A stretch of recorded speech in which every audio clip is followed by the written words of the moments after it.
I have come here to chew bubblegum and kick ass. Why? Say it! Yeah. What is it good for? Absolutely nothing. And I'm all out of bubblegum. Good answer. Good answer. Good morning and welcome to the War Room with myself, Bob Quinn, and Trent King, and we are going to break down today the game. But before we get to that, a couple of interesting news and notes we were just talking about. Apparently, the weather is going to be a factor. Trent, you heard there were tarps on the field already? Yeah, I was just looking right before we got on. So it looks like they pulled the tarps off now. Brooke Pryor posted a video. It doesn't look pretty though out there. It's pretty cloudy. So said weather on deck. It's interesting because Aaron Rodgers has stated how much he likes playing in weather games, and he feels like the offense has a big advantage. Do we feel like this could potentially help Shedeur Sanders? Actually, he looked pretty good in the Titans game and what amounted to a rainstorm. Yeah, take it into consideration. It's the Titans, but he was very up and down that game. I was watching through some of that game, and because that was his big game. Don't have the stat line right in front of me. But he went for like 364 yards, I think, in that game. Had a couple of touchdowns. So I tried to go through a good chunk of that game to see some of the things that he was doing well. And I mean, he was very much a rookie, up and down, very good throws at times, very bad throws at times, but the weather did not look like it affected him from what I could tell at all. I thought he actually looked fine in the weather, so I don't think that's going to be an issue for him at all. Does help that he played in Colorado, I think. You know, and if you're familiar with our podcast, and we hope you are, you know that there's a ongoing Shedeur versus Jackson dart going. Look, you know, Shedeur, for all his faults, and he has many, he's never going to be a star in this league. I actually think he throws a pretty nice deep ball when he has time. I do think he makes some really horrible decisions, and I hope he makes a whole bunch of those today.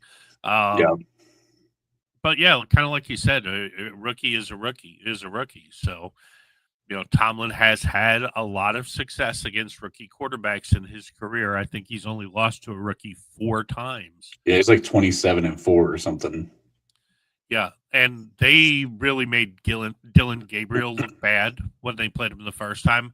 So hopefully the defense, even though TJ's not playing, and you got to think that's killing him on a day that Miles might get the sack record, that TJ doesn't want to be out there and dominate the game and tear it away from him a little bit. But yeah, for sure. And then, of course, be interesting to see who Aaron Rodgers is going to throw the ball to today. Yeah, it's going to be really interesting to see exactly what we're going to be doing on offense, because I'm not sure anybody's 100% certain of how this thing is going to play out, but I think we have a good game plan today, Bob. This could be a classic Steelers-Browns type of game where, you know, there's a lot of hitting and a lot of defense and not a lot of scoring. So, yes, we are awake. It's game day. Let's jump right into some film. Trent, who did you decide to highlight this week? I know the people are going to think this is a little bit of a controversy, but we got Connor Hayward getting the highlight this week. Connor Hayward's been doing some really good things out of the I formation, and I think that I've highlighted a couple plays off the offset I that I want to see maybe utilized today. So this is going to kind of play hand in hand with what I want game plan wise. So we're going to go to the Lions game with Connor Hayward. You'll see him motion back into the I formation. He ends up being the lead back and gets a great block on Jack Campbell. You see Jack Campbell in the middle of the screen there. He's the linebacker on the left side, on the top side of the screen. The way Connor cuts back, I love the way he sets this thing up. So I think if we see this thing again from the next angle, you can tell he's been a running back in his collegiate career, because watch the way he sells this thing to the outside along with Kenneth Gainwell. I thought they sold this motion to counter back inside really, really well. You see the lines start shifting that way. Connor's headed. I mean, this looks like right now, by all accounts, this is going to be an outside run. Anzalone starts flowing, see how he starts flowing, and that allows Zach Frazier to climb. And then it's just one-on-one between Jack Campbell and Connor Hayward. Connor comes up, ends up getting a nice block on Campbell. Great seal. You see a really, really good push there from Mason McCormick. It's a big gain. I mean, that's number one, a great combination by the offense, but also I thought a really good job by Connor Hayward leading the way through that hole. That's something that we talked about last time. If you guys watched War Room last time when we played the Browns, up the middle is a place where I think they can be had. There's another edge that we're going to be seeing here later on, but I think that's something that it was a really nice play, really great job blocking by the offensive line. And Connor Hayward, I think we've given him a ton of shit, Bob, a ton of shit for his lack of blocking ability. But I'm telling you what, out of the eye, he's really starting to put it together. Yeah, and I think it's a really interesting thing for the Steelers here. This is another example of where the coaching staff tried to make him into a tight end so he could make the roster when he should have been a fullback the whole time. Look, I've said this many times. There has not been a tight end as small as Cameron Hayward, or as Connor Hayward in 50 plus years. Actually, you have to go all the way back to the 1950s to find a 6'2" tight end. But he was a good fullback at Michigan State. He's showing that if you line him up in the backfield, because if you watch his tape at tight end when he tries to block, he gets tossed around like he's nothing. Yeah. But in from the fullback position and these coming in motion blocks, he does a really good job. Yeah, he does. And we're going to see that again on the next play. Here he's going to come motion back into the I formation again. And this whole play starts with Dylan Cook and Anderson getting a nice double team block. And then you see Cook come off, get a piece of Anzalone. But the way that Connor climbs to the next level on this play again, I thought was a great job. So you'll see from the outside here, Cook and Anderson really kick this thing off. But Hayward gets a nice kick out. And then you also have a pulling Mason McCormick on this. So here comes McCormick. You see the two on the left double team. McCormick pulls, he takes his guy, and then ends up basically letting him go right around where he wants him to go. Anzalone tries to be the outside contain. Connor comes through. Nice little kick out block right here. And you see just guys climbing to the next level from there. You'll see, again, Cook, he's coming off the double team, climbing to the next level to get Jack Campbell. This is just really, really good blocking by the offensive line. But again, man, Connor is doing his job out of these looks. And he had a nice kick out on Anzalone. So we've seen one on Jack Campbell. You see one on Anzalone. These are the guys who should be making these plays in space. The linebackers should be eating these plays up. And he's doing a great job of finding them, diagnosing, making contact, and not allowing them to get to the next level. By the way, I forgot to point out, MVS had a really nice block downfield on the safety on that one too. Yeah, and let's not get it twisted. Alex Anzalone and Jack Campbell are pretty darn good against the run. They are not blocking third teamers out there. No. And Campbell's kind of their run stuff. I mean, that's why they drafted that kid out of Iowa. He was a run stuffing guy. I mean, he could run, but I mean, he brings a toughness to that defense, and neither of those guys are slouches. You're absolutely right. So here we go again, another play where we're going to motion him into the backfield. Another example of how he does a great job of setting up the run lane. So this is another one where I thought he does a great job setting this thing up. It looks as if he's going outside. Bam, there's that counter back into the middle. Jack Campbell again picks him up, and this is what springs Jalen Warren for that big touchdown. I mean, this looked, again, they set this thing up as if it's going to be an outside run. Connor does his part to sell this thing too. And if the fullback does not sell it, this thing does not work. I'm sorry, but it takes everybody on these run plays to make it work. Connor sells the outside, and then you can see the Lions, see them start all shifting. Everybody on the Lions team is shifting. And then Connor's going to kick back. McCormick does a great job, really, of reach blocking here, I thought, as well. He does his reach block, gets his guy moved out of the way, and then here comes Connor. Jack Campbell should have been a guy coming to attack this. Connor's got him picked up, and then even DK Metcalf here on the outside gets just enough to spring Jalen Warren. And, I mean, you give Jalen any crease. He doesn't need much. And then the tush push. We've bitched for years that we can't pick up short yardage. The tush push has been a big thing. I thought this would just be kind of a funny piece. But listen, it's worked. I mean, he's Yeah. converting these on a really, really high rate, and there is a little bit of a science to it. You got to find the soft spots, and not everybody's just going to be able to go under center and make this play. I mean, it seems simple because it's just push forward, but between what he and Darnell Washington do in these push plays, like, I mean, how many have they missed? Have they missed A couple. many?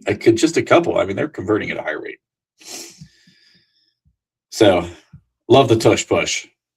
Took us 3 years too late to implement it. You know, Eagles have only been doing it forever. But if you want to get it banned, let the Steelers start being successful at it. yeah, that'll get it banned quick.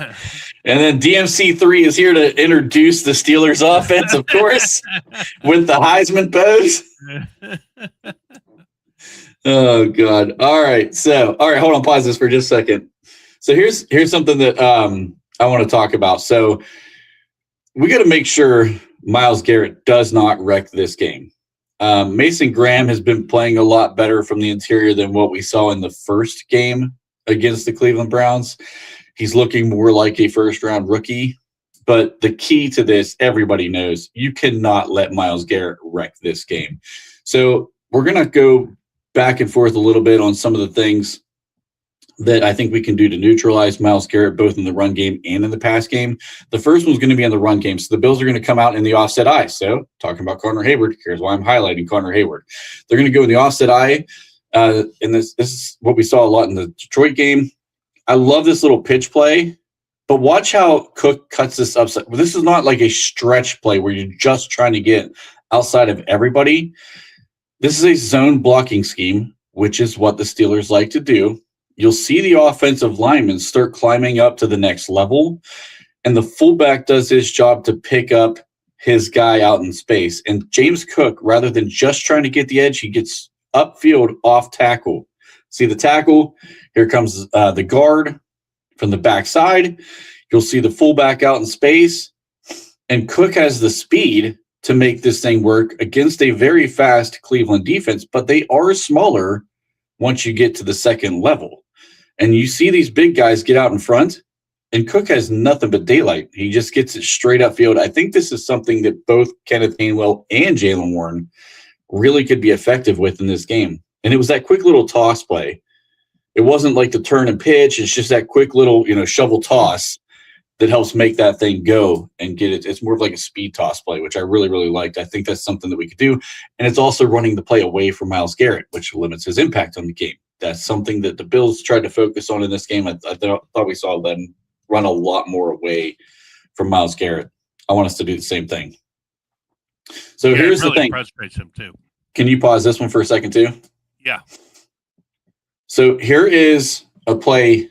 Everybody's going to ask, how are we going to slow down Myles Garrett and help Cook out? That's going to be the biggest talking point out of everybody all morning long until this game starts, because we've seen Dylan Cook very seldomly, right? He's not played a lot. It's a couple of games now.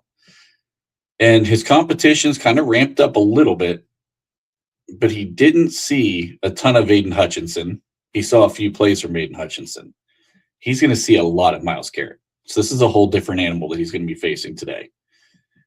Here's exactly what Buffalo did with Dawkins, who's a really good left tackle. And I think we can do some of the same things. So they're in 11 personnel. They shift them over. Oh, this might be so they're going to run Dawkins all the way around. And this ends up being this is a different play. I'm sorry. I was in a different set. I might have been out of order. Okay, that's okay. I like the speed of this play too. So this is the one where they do the quick rollout, the little bootleg.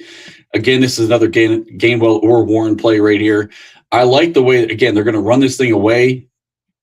You see how wide Myles Garrett gets at times? This is like something I'd like to see on a first down play maybe, because Buffalo, they're just going to try to keep them off their toes in this. So I think the way that they came out in this, I think they had successful runs, and then they bootleg this thing out, get the defense shifting one way. This should have been a release pitch and catch. Cook just flat dropped it. But that little speed play right there to get out to the edge where you get one of the running backs in the easy 10 yards, yardage is going to come at a premium in this game. So anytime you could get an easy, quick little look like that could take up 8 8-10 yards, I really want to see that all day long. And I think that's the kind of thing when Aaron sees him go out that wide, that we may see some audibles into that little play action that they like to run with Darnell out in the flat. Mm-hmm. I mean, it's Garrett lines up so wide, he kind of takes himself out of the play unless you're going to either A, run right at him, or B, just do a straight drop back.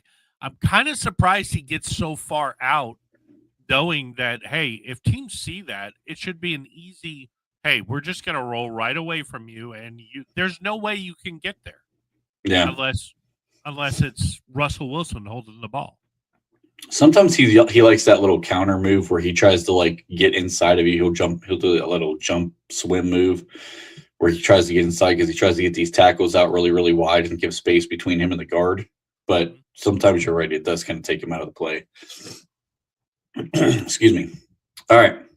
So the next one here, this is another play. So look right here where they have the wide receiver. He's lined up directly over top of Myles Garrett. This is another thing where if you want to neutralize a guy, he has to line up wide because he has to stay outside the widest guy. A lot of times in these formations, they push him inside and just watch the Buffalo line talk. I don't even care what the result of the play was on this one, to be perfectly honest with you. I was solely focused on what happened with Myles Garrett on this play. It gives Josh Allen time and it eliminates some of that pass rush, something we could definitely do with Cook. Here's the other angle of it where you can see that's Zacchaeus, and he's a decent sized wide receiver. He's just going to line up right there directly over top of Myles Garrett. And what this is it gives you a chip opportunity. Garrett knows the chip's coming, but you see the left guard point out at Garrett. That's them talking. They're talking about where he is on the field, and that's letting them know exactly what to do. So this was another look that I isolated out of the offset eye, another quick pitch play. And it works. Again, he's not just stretching straight to the sidelines, something the Pittsburghs try to do too often, I think, in ours because we do those slow pitch.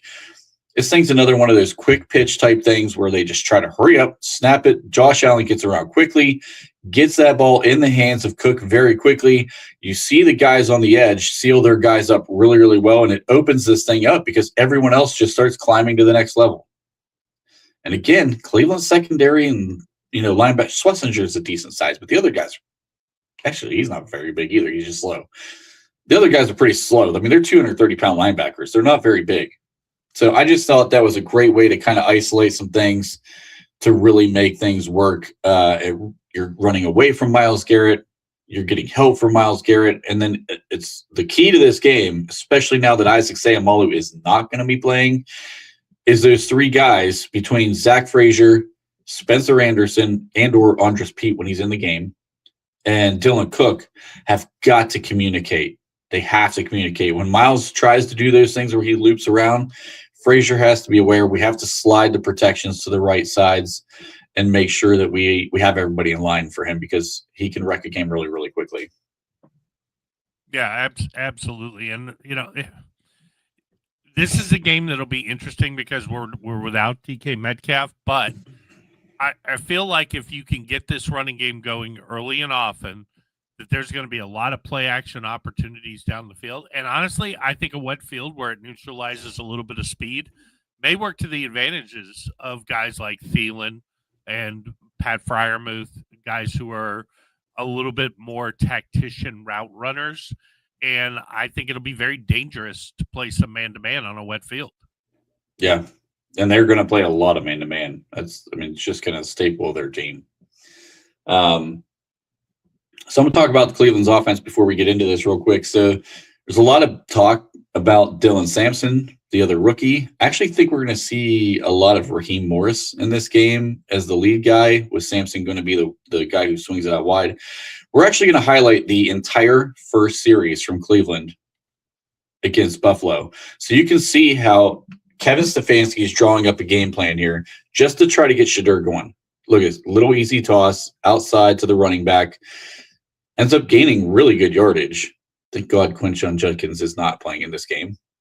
But I think this is an important thing. Stefanski is just drawing up nice, easy things, getting this offense moving, trying to get some confidence in the offense so that Shedeur Sanders has a nice rhythm going into the game. And this could have set a tone, because this really ended up being a 23-20 game. And you can just see what they're doing. I mean, they're just trying to take nice things, easy things as you watch this thing progress. So here's Shadur. Another little handoff.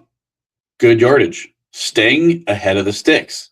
So it's 2 good carries right in a row. This is going to be interesting to see, can Raheem Morris pick those yards up without having him in the game. Judkins is such a big part of their offense. I'm curious to see if they change this, but you're going to just watch this entire drive, how they're just literally game planning to make everything easy on Shadur.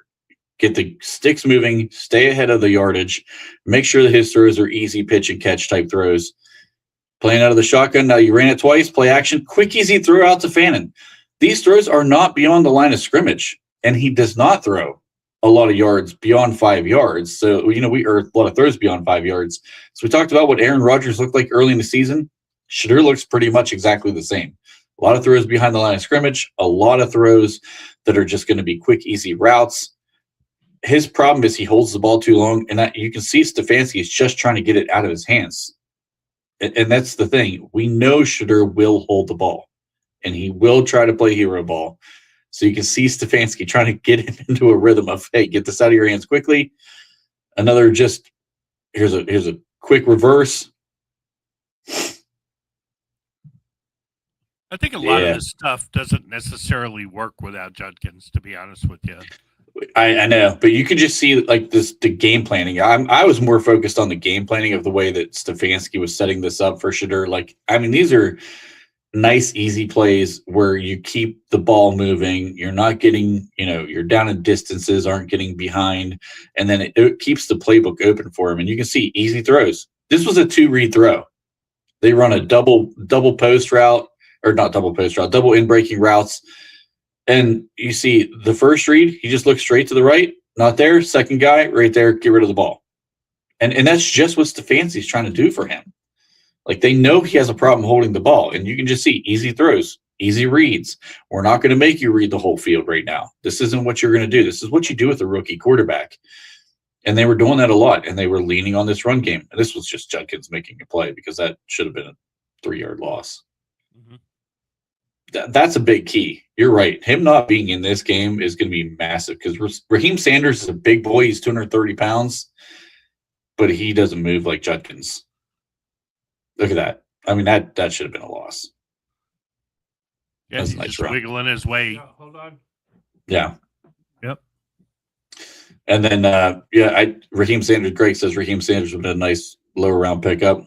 And here's the touchdown pass. Again, off the running game, get a little play action, get some misdirection so that the defense flows one way, and they just slip Fannin right out for a nice easy pitch and catch. See the motion? He comes back in that motion. And nobody picked him up out of the backfield. And that is something they do with Fannin a lot too. They will kind of motion him around. So this was the Titans tape here. So this is something that Shadur got a lot of help on big plays with just a shit ton of yak. I thought he did struggle against man coverage, but these are the things he's capable of against zone coverage, because the safety bit down way too hard on this, who I think was Hooker. Hooker came down way too hard on this route. They ran a crossing pattern underneath, had 2 post patterns on the backside. Hooker gets too far downfield. I thought he had a blown coverage, to be honest with you. But again, Shadur finds the guy open.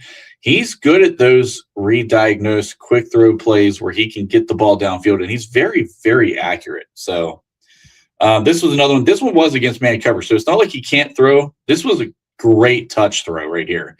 You see Fannin running a little bit of a wheel route right here on the linebacker. That's a mismatch.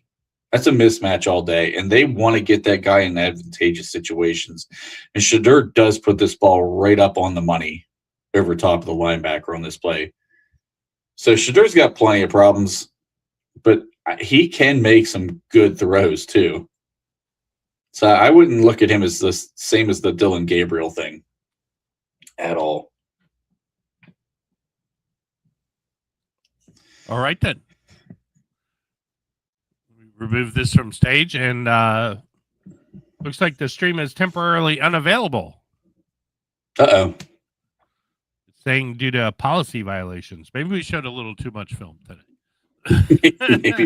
maybe we shouldn't have went through the whole first drive. Yeah, maybe we should have broke that up a little bit. All right. So I think the interesting thing is we need to break the Browns script on the first drive of the game, because I think really that is, you can see what they're trying to do. They're really trying to get Shedeur and the offense in a nice rhythm. And if we can break that rhythm and we can start getting them into third and long situations, that's where he holds the ball. That's where we can get the pass rush in. That's where we can get the turnovers. So we really need to break that first drive script for them, because Stefanski, for all of his issues as a head coach, he's a pretty good offensive play caller. I mean, I'd say he's an above average play caller in the league. So he does know what he's doing. He knows how to design offenses. He knows how to design plays. And they did change the way they played since Shedeur's been the quarterback, as opposed to what they had with Flacco and Dylan Sampson. Or Dylan Sampson. Now I'm on Dylan Sampson. Dylan Gabriel. So. All right, then. All right. Well, we are still live on Twitter, so if you're watching us, we're watching us on YouTube. Hopefully, you catch on that you can go to X and watch us. But we've got some keys to victory for today, and let's take a look at what they are. Defensive pressure. I would blitz the hell out of Shedeur Sanders, speed up the game for him. One of the things that I felt like once he gets off his first read, much like a lot of these young quarterbacks, they struggle to work through progressions, and the game is a lot faster for them. So I would blitz and speed the game up even more for him. That is where he tends to like make those panic throws where he's trying to squeeze something in and he gets a deflection off a defender that ends up being picked, or he tries to squeeze a throw into a place where it shouldn't be. As I said, he likes to play hero ball. So I think putting a lot of pressure on him. The only key to this is the Browns will run a lot of screen plays. And if you continue to blitz and you get really, really just too obvious with it, they're going to start slipping a lot of screens back behind you. So I would bring it from different angles. I want to see him come out of the A-gap. So I think he is a better scrambler going upfield than he is going sideline to sideline. So I would love to see some A-gap blitzing between Patrick Queen, Peyton Wilson, or Herbig, even when we run those three. Well, we can't run the three linebacker set unless they do with Sawyer. And just a programming note, if you were hung in on YouTube, we are back live now. So we will not make the film mistake again. Sorry, YouTube. we tried. We tried. We went a little bit overboard. Yeah, honestly, I do think this is a game too where we may see, like you thought last week, we would see Derek Harmon start to really impact on the passing game. I do think Derek Harmon, Y.A. Black, Keanu Benton, because they're going to sell out to stop Cam Hayward. They're so familiar. I think those three will have opportunities one-on-one, and I think you're right. If we could send 5 at him, and I just don't feel like they can match up and block Harmon, Benton, Black, and Highsmith. You can't block those guys one-on-one. Not with the current line the way it's constituted. And sending 5 also gives you an opportunity to give those one-on-one matchups with Alex Highsmith and Nick Herbig. And those guys are going to win. They're just going to win more often than not. So you want to create as many one-on-one matchups in this one as much as you can. And it speeds up the game for Shedeur, which anytime you speed the game up for a rookie, let alone a rookie that's got 6 interceptions in the past 3 games, you're probably going to create some more interceptions. And as much as I want to see Ramsey hang back at safety, I mean, I almost want to see him just follow Harold Fannin wherever he goes, because I think if you take that away, Shedeur could really, really struggle. That's a good note, because I've seen it. It looks like he is going to be in the nickel packages. He's going to be in the nickel. So he's coming back down into the slot. So that's a good call out. And I agree with you. I number one, we have, even without Eccles and without Pierre, I still think we have the guys that we can run man-to-man coverages, because Ramsey is a big body guy. Fanning's athletic, but I mean, even as diminished as Ramsey's athleticism has become, he's still athletic enough to follow a tight end around the field. And that's their top weapon at this point. So no David Njoku, that helps us out tremendously if we want to run that as well. So Yeah. And Joey Porter's got to have a big game on Judy. He does. And he's been playing just fantastic ball. So I feel pretty good about that. I know Judy ate him up before, but I feel a lot better about it now because he was pretty handsy with Judy in that game. I think, did he have 2 flags in that game where he also gave up 100 and something yards? Pass interference, yeah. Yeah, I think he had 2 flags for pass interference. So, like, when he starts getting a lot of flags, it kind of changes the way he plays. But, yeah, I think that's a good call. Mr. Korb has joined the chat. We just want to point out that before we got temporarily banned for a few minutes, you were a big part of the film package. So hopefully if it's available, you can go back and watch it. You definitely were. All right. Go ahead. You can kick off the number 2. Yeah, I think this is the game where we may realize Dylan Cook is not the long-term answer at left tackle, but I don't think he's going to play badly. I mean, we'll just say that Myles Garrett is better than Dylan Cook, and we've got a game plan around it. I feel like we got a chip. We got to find ways to be creative to help him and shift protection. Yeah, absolutely. And there was a play that I also watched where the Buffalo Bills kind of shifted protection. Myles Garrett he was kind of on one side by himself. They had I think it was Mason Graham lined up in the A gap on the same side, but he slanted down toward the left side away from Myles Garrett, which I don't know why they do that at times. It's just different alignments. But the way that they did that, it allowed the guard and the tackle to go pick up Myles Garrett.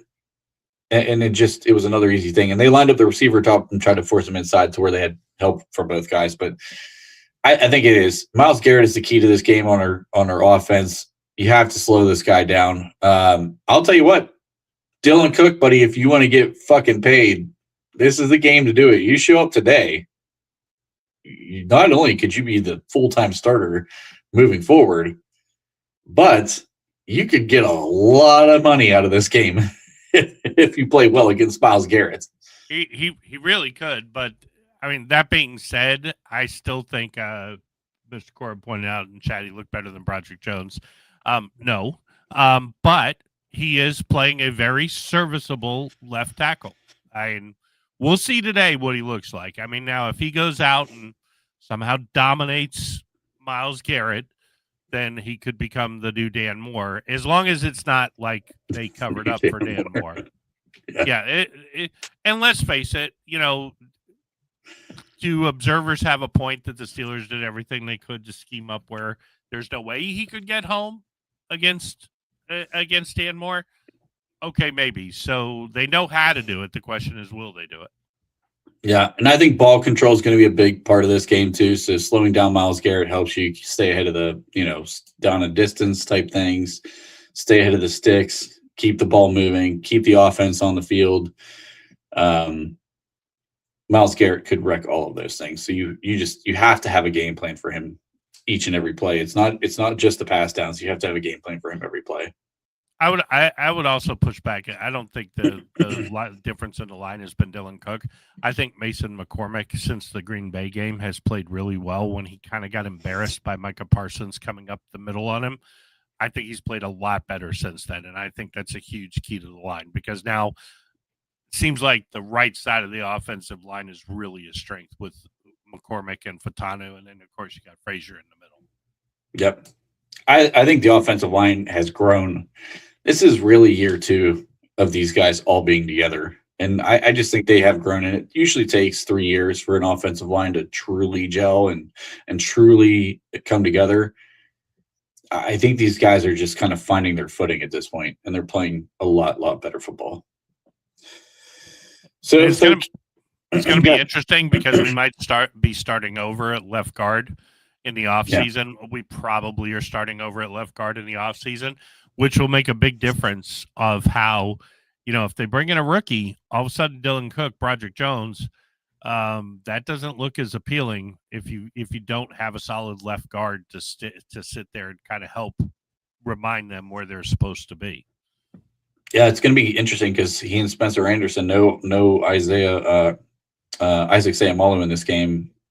We're going to see how the communication works because Dylan Cook did talk about after his game last week that Isaac Sayamalu was a big factor for him and where he's picking up stunts and where he's supposed to be, aligning and which guy he's picking up in different alignments from the defensive line. So, like, he did give a lot of credit to Isaac Sayamalu helping him. And without him being in there, now you start to see, like, can he and Spencer Anderson have that same communication? We'll find out today. Absolutely. The third key to victory is Kenneth Gainwell, Jalen Warren. They have to get the run game going to open up the pass game. I think that's a massive piece. Cleveland's defense just does not give up a lot of yardage. They're second in the league in yardage allowed. So I said it earlier. I'm going to say it again. Yards are definitely going to be at a premium in this game. And you have to establish the run game to open up some of the pass game, especially with no DK Metcalf. Adam Thielen, he's been a nice breath of fresh air. Had 50 yards last week. He's a lot better against zone, and Cleveland's not going to run a lot of zone. They're going to run a lot of man-to-man. You're going to need some guys to start winning their one-on-ones, and the way that you can help with that is establish the run game, get some play-action pass game going. That's going to allow some of these guys to really start to open the things up. And because yards are at a premium, when we have opportunities for big plays, you've got to make the big plays. So like the MVS play down toward the goal line in the last game where you just get a fingertip on it, you can't haul it in, those have to be caught. I mean, that's just the way this kind of game goes. So if you want to have a big victory, you have to convert all of your big play opportunities. I will say this, if they play a lot of man and Scotty Miller is running the crossers that Calvin Austin usually sort of runs, I think Scotty Miller breaks one here. We'll get to a bold prediction in a minute, but I do think if they go man and it's a wet field, that Scotty Miller coming across the field, their speed is going to be a problem because they are not going to have their top corners on him. Yeah. And I'll say this. I actually think Adam Thielen can get by in this game. Even though he's not great out of man coverage, he's a very savvy route runner.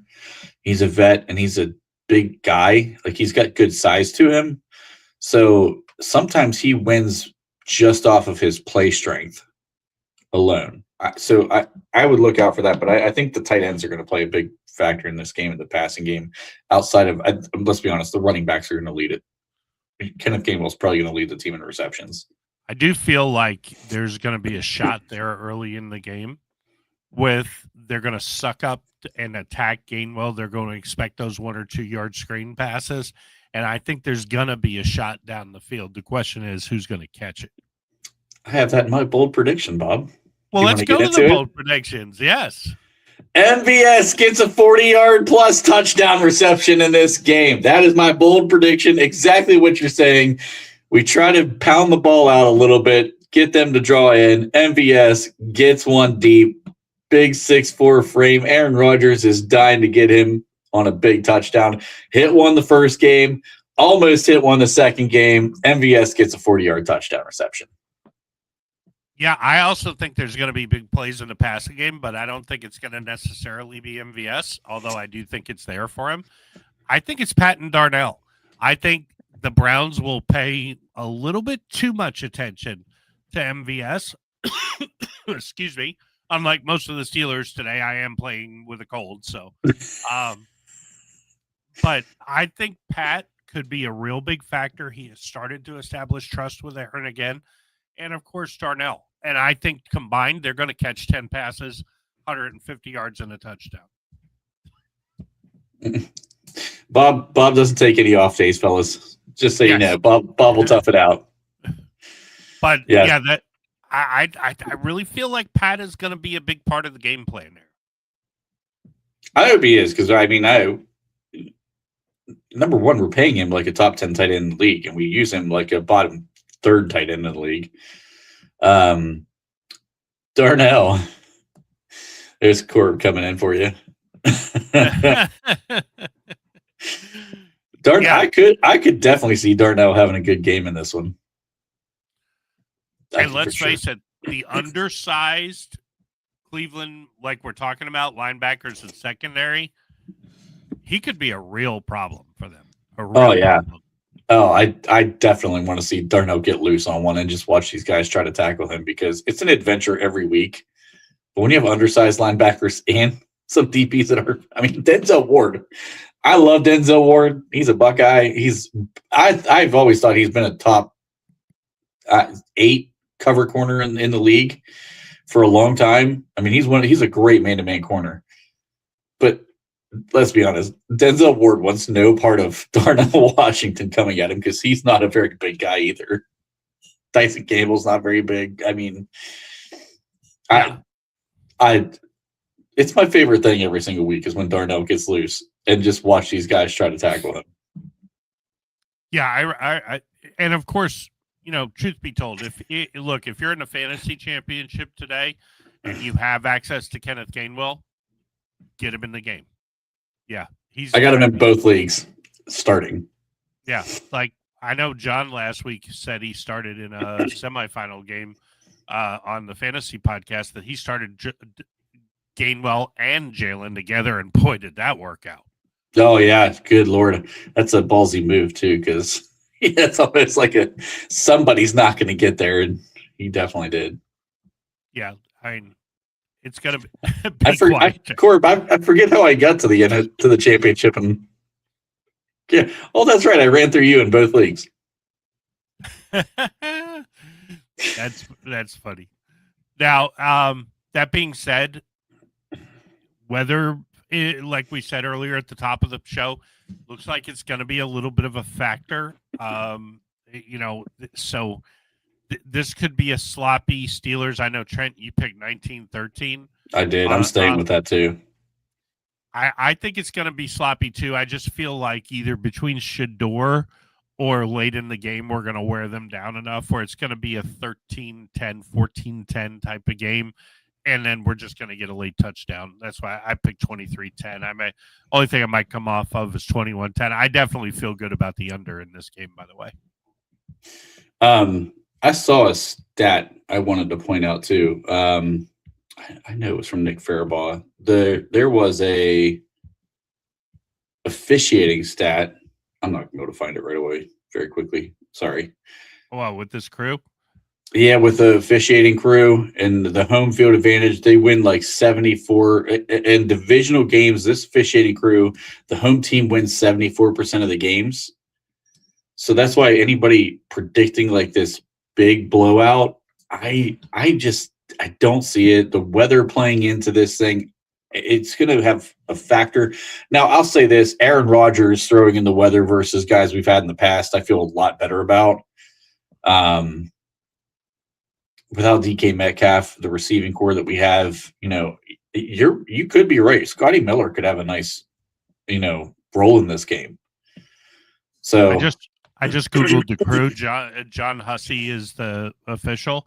And the first thing they say is this is a crew known for calling defensive pass interference. So, well, Joey Porter, be prepared. And let's hope it goes the other way. Maybe some Denzel Ward on Thielen or somebody else. Yeah. Which is really too bad that DK's not playing, because this could be a game where he would have a huge influence. Yep, for sure.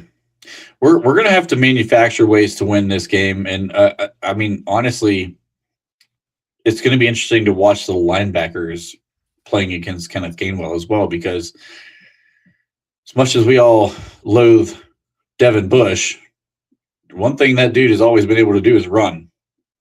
Now, Kenneth Gainwell's a different animal from guys that normally come out of the backfield, because you can line this guy up in the slot and run him like a wide receiver, which is why I think he's going to lead the team in receptions today, because he's probably going to be playing as a receiver a good bit in this game. But I wouldn't be surprised if this thing's a little bit low scoring and pretty close. I think this thing stays tight. I don't think it gets out of hand unless Shador allows the game to get out of hand. If Shador starts turning it over left and right, that could help us out. the Steelers had this crew against the Bears, which Yes. turned out to be a pretty close game. I don't see Cleveland being able to run the ball like Chicago did.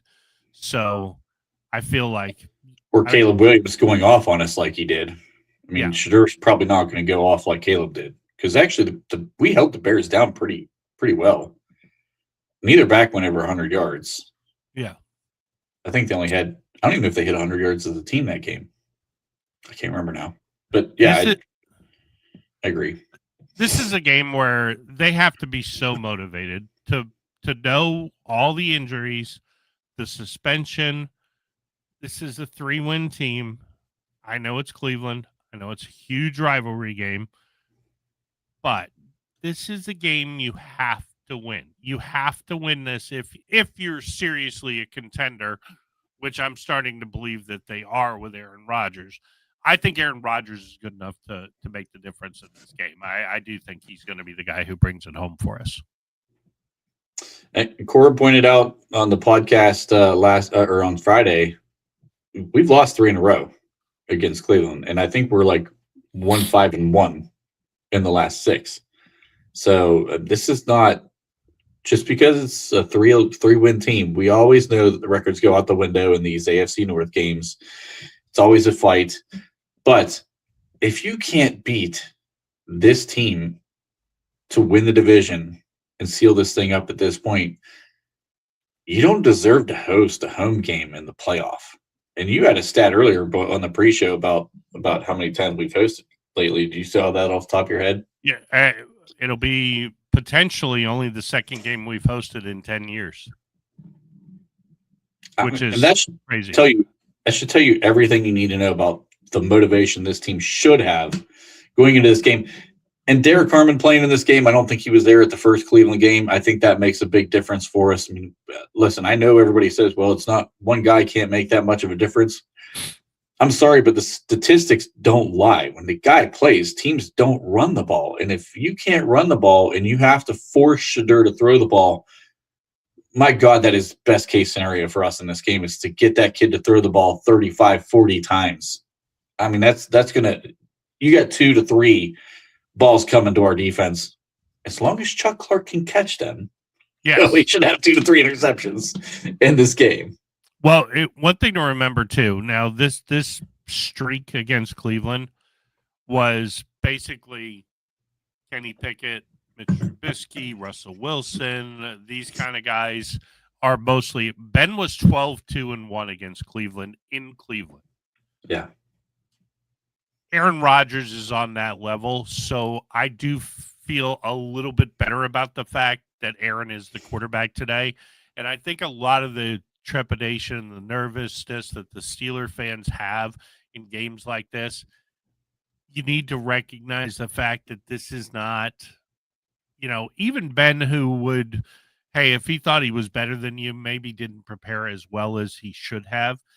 Mm-hmm. Rodgers is not that guy. Rodgers is, he seems to have command. He gets more command week by week, unless he just goes out and, I don't think he felt right against the Chargers, which I think was his worst game of the year. You could just tell he didn't want to be on the field. He didn't want to be there.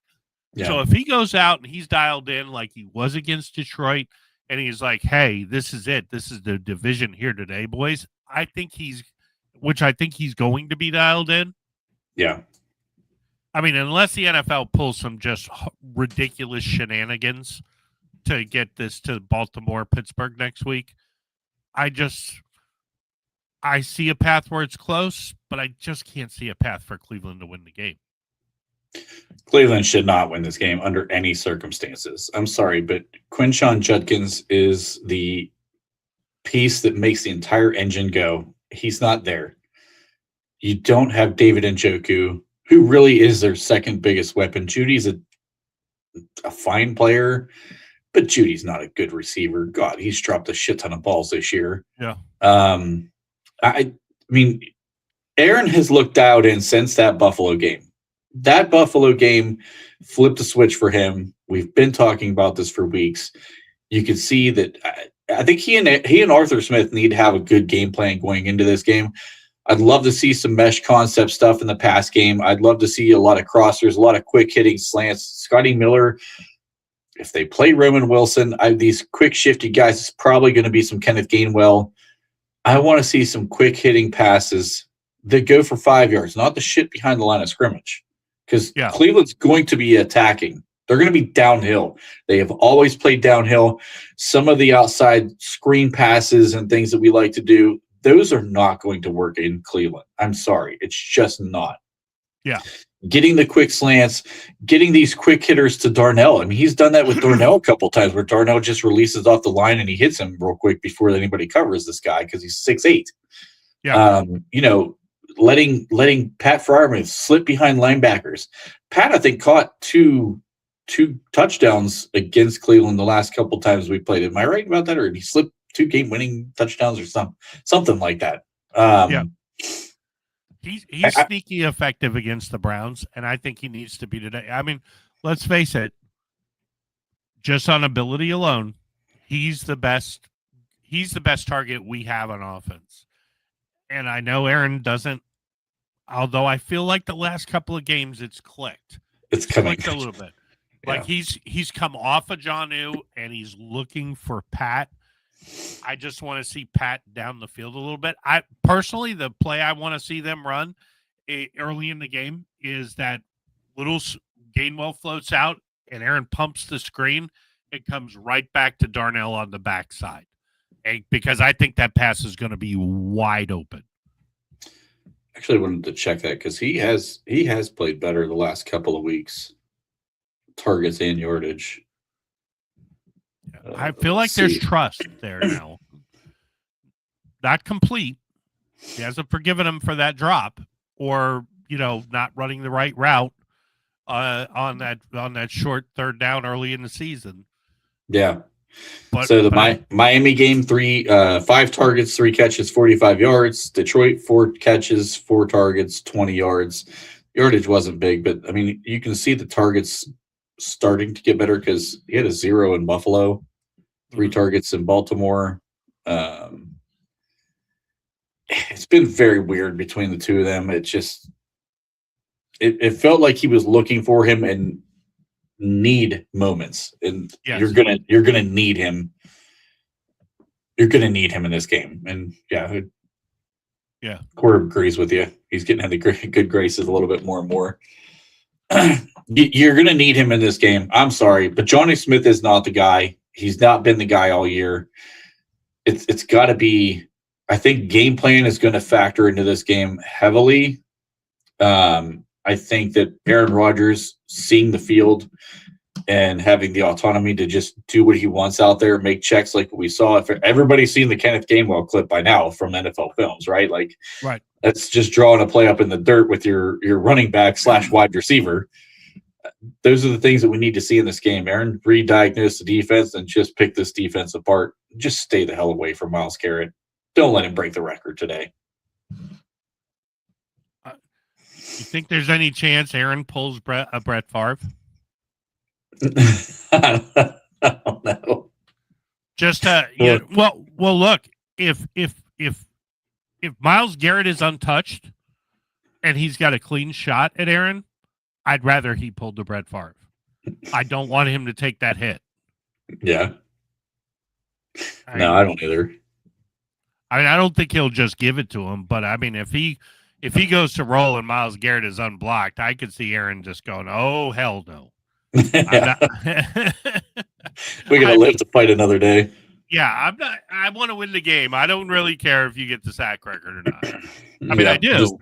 Just lay down. I would love for it to be a runaway thing in the first half. I don't think it's gonna be, but I would love it for that to be just so Mason could go out there and, as Myles is about to sack him,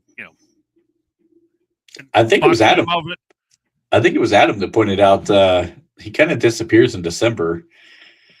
And that half sack thing, that was a disaster. I don't know how they gave him a half sack for that Buffalo one with Josh Allen, but hey, maybe he'll disappear in this one too. I'd love to see him disappear for another game.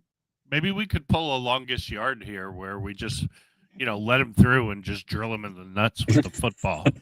Oh, God. I mean, let's think outside of the box here. You want Just the say this. record? Say this one's for Mason. Yeah, say, hey, here you go. Have fun trying to break the record next week, buddy. Oh my God. Hey, with the way Aaron Rodgers throws the ball, That would not feel good. Yeah, a couple times in a row, we might get him out for the game. You'd be done. Absolutely. Yeah. Oh God. So There it is. Any wild predictions?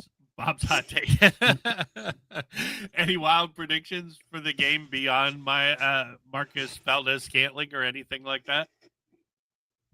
I don't know, because I mean, I don't feel like Colin Gainwell to have 10 plus targets would be a wild prediction, but I could definitely see Gainwell getting 10 plus targets in this game. Wild prediction. Well, Dave called for Nick Herbig to have a pick in this game. Pick six? Pick six. That was a wild prediction. I'll give a wild prediction. I think we get our first belly selly. I think Wyatt gets a sack in this game. All right. I like that. All right. If we're going with a wild prediction, this is a wild prediction. Chuck Clark actually fucking catches one of the interceptions that comes to him this time. And it's starting to sound like a wild prediction because he's dropped about 7 this year. If he does catch it, does he make a house call?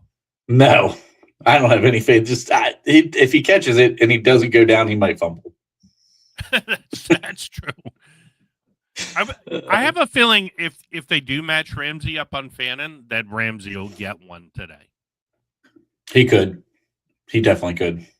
And he's due. He is definitely due. It would be just the ultimate fuck you to Baltimore after they went out and played. To their credit, they remembered Derrick Henry was on the team and they handed him the ball over and over and over again. And he played a great game. The guy's a Hall of Famer. Kudos to him. But it would be lovely to just deflate their hopes and go, hey, you think Lamar's going to be healthy next week? Good. He's playing our third string. Yeah.